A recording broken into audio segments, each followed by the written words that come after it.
Shalom Aleichem, my dear brothers and sisters.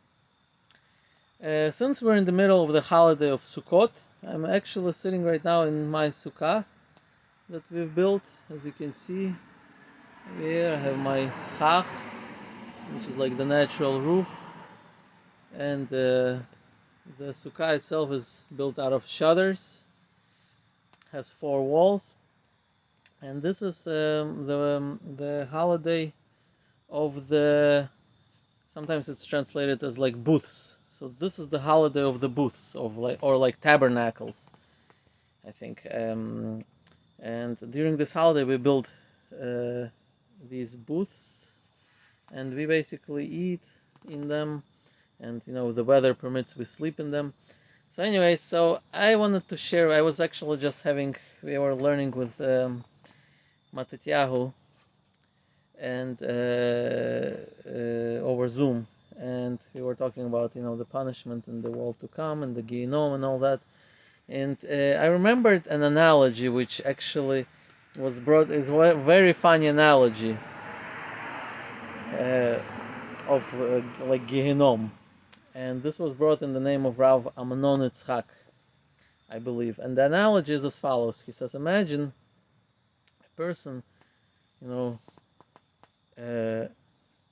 who really liked beans, but beans had a problem. It always would give him gas. And eventually he and his wife agreed that no more eating beans, because every time he eats beans, he passes gas. And she cannot stand it, and the family cannot stand it, and basically they decided no more beans. And 5 years go by, absolutely without beans.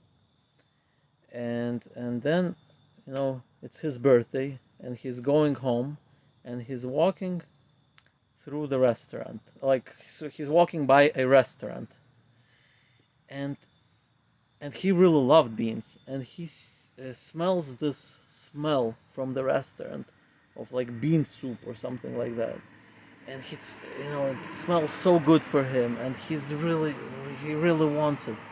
And he goes into the restaurant and he decides, today is my birthday, so maybe I'll just order a little small portion of bean soup. And he eats the bean soup, but then he cannot, resist, and he wants more. And he orders another one and a third one. And basically he's full of beans. And he's heading back home. He's heading back home. And as he's walking, as is expected, his stomach begins to overturn, and the gas begins to build up. And as he's knocking home, he doesn't want to admit to his wife that he failed. He couldn't resist and he ate the beans. So as he's knocking on the door, his stomach is already hurting, and he already needs to pass gas. But his wife opened the door and he's holding it, and she says, "My dear husband, today is your birthday. I have a surprise for you, but you have to cover your eyes, because I want this to be a surprise." So she covers his eyes and leads him into the living room. And meanwhile, his stomach is so upset, and he really, really needs to pass gas, and he doesn't know what to do. And suddenly he hears a phone call. The phone rings. So the wife runs into the kitchen, and he thinks, oh, thank God, now is my chance. And he lets out gas. And not just lets it out, he lets it out loudly, and a lot of gas. And a few seconds go by, and he feels the smell. Such a disgusting smell, and he feels the smell, and he doesn't know what to do. The wife is speaking on the phone in the kitchen, so he quickly starts waving his hands, to disperse the smell, hoping that it's gonna go away before she comes. Finally, it looks like he dispersed the smell, and the wife is still talking, so he's continued to disperse it as much as he can. And then again his stomach begins to turn, As I said, beans really makes a lot of gas for him. That's why he stopped 5 years ago. And again, his stomach begins to hurt and it becomes full. And the wife is already hanging up the phone. She's already done talking and she hangs up the one and she's walking on her way back to the living room where he is. And his stomach is, all full and he cannot take it. He needs to pass gas again. And then suddenly the phone rings again.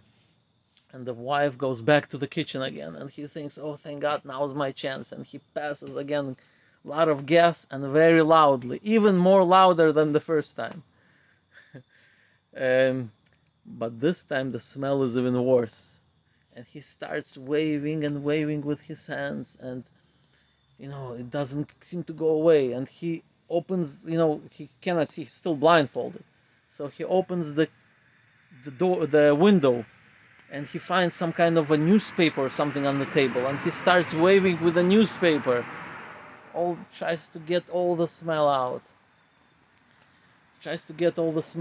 And then it seems like he got rid of the smell, and the wife is about to hang up, and he quickly closes the window, and the wife walks back in, and she says, "And now, my dear husband, for your surprise." And she uncovers his eyes, and he sees all his friends and family sitting at the table waiting for him. And he realizes that everybody saw what was going on. So Rav Ammon Itzhaq was giving this analogy, and he says, imagine the embarrassment. He says, in the Gehinom, the embarrassment is much worse. But I will give a little bit twist to this story, because what he did with this, gas and all that, this was embarrassing. Obviously, like a situation like this is very embarrassing and unpleasant. But it's not a morally bad thing that he did. Try to get all the gas out. It's just something embarrassing. But why I think in the next world it's much worse is, imagine a different situation. Imagine you did something which was morally wrong. Let's say you sold something, to someone, let's say car, right? And instead of revealing what was wrong with the car, you decided to hide it, right? So that you can earn a little bit more, right?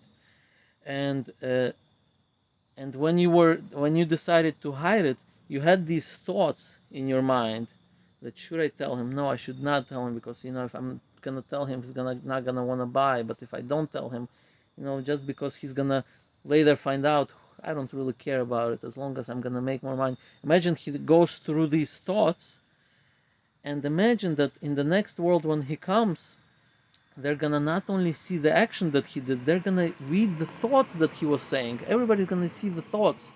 They're gonna hear exactly the thoughts, and therefore there's not gonna be an ability to find an excuse. Oh, I didn't know it's broken. Oh, I didn't think about it. No, you did think about it, because all the thoughts are revealed, and the actions are revealed. Not just the actions, what they appear on the externally. They're gonna all be revealed what they really are internally, meaning what his intention was. And if you can imagine that this is much more embarrassing, because this was a morally wrong decision that he made. If a person did something embarrassing and somebody revealed, let's say a person was in the bathroom, right, and somebody saw it. I mean, it's obviously embarrassing, but it's on a different level when a person did something morally wrong, and that has been revealed. So when we're talking about the embarrassment in the Gehinom, I think this is the most significant type of embarrassment there is when a person did something morally wrong, and that has been revealed, to himself and to all the souls, maybe to his relatives. I'm not sure exactly how it works up there. Now, when I say morally wrong, what exactly is morally wrong? So according to Judaism, what's morally wrong is everything that the Torah forbids to do. That's morally wrong. And everything when the Torah says that we should do is morally correct thing to do. So we have the positive commandments in the Torah and the negative commandments. So the positive commandments are totaling 248 commandments, meaning when God tells us to do something, right? For example, to build a sukkah and eat in the sukkah during the holiday of Sukkot. That's a positive commandment. And then we have 365 negative commandments in the Torah.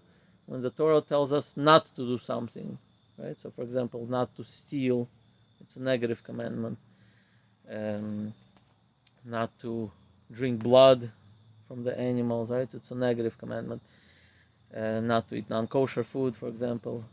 Let's say non-slaughtered animals. It's a negative commandment. So negative commandments are actually worse when a person, because he's actively violating a negative commandment rather than passively not fulfilling a positive commandment. So negative commandments are actually worse than positive commandments in that sense, and the punishment is actually bigger for negative commandments. So anyways, so this was my little analogy that I wanted to share with you today. Thank you, my dear brothers and sisters, for watching, and Moadim Lesimcha, as we say. Happy holiday of Sukkot.